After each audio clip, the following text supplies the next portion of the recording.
Hey guys, Steve here from Learning from the Past to Improve the Future, and want to tell you about this complete government unit.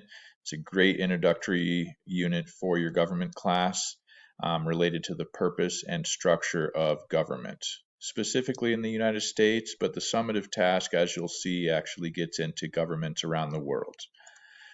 So I like to start at the end. Here's a kind of an overview of what we've got going on here. You'll see that this is kind of our ground zero as far as all of the different items that are included in this unit. So there's lessons including the structure of government, purpose of government, limitations on government, as well as the summative project.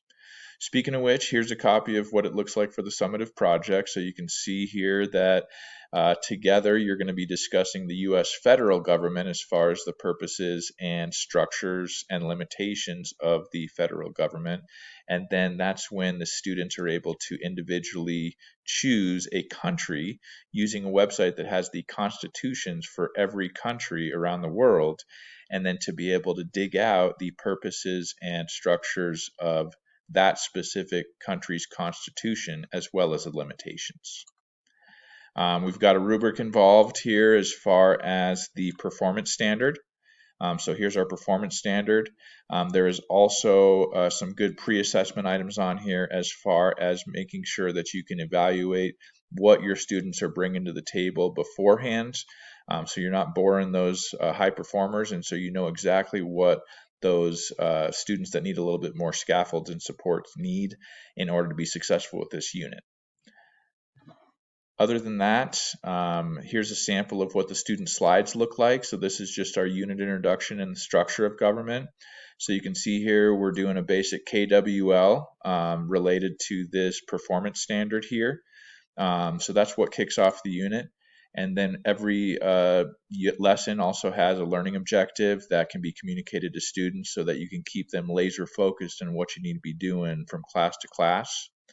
Got a little fun stuff here as far as some Monty Python government structure stuff, as well as some vocab. So if you use vocab with your students, you're able to kind of use, here's an example of what we have for the federalism, which we'll be getting into a little bit on that unit 1, which is the structure of government.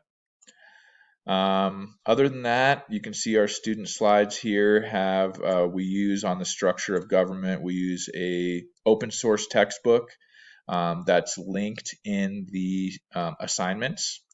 So if you ever need to use that open source textbook in the future, it has a lot of other topics as well, and it's open source, free, and available on the internet and curated by university professors.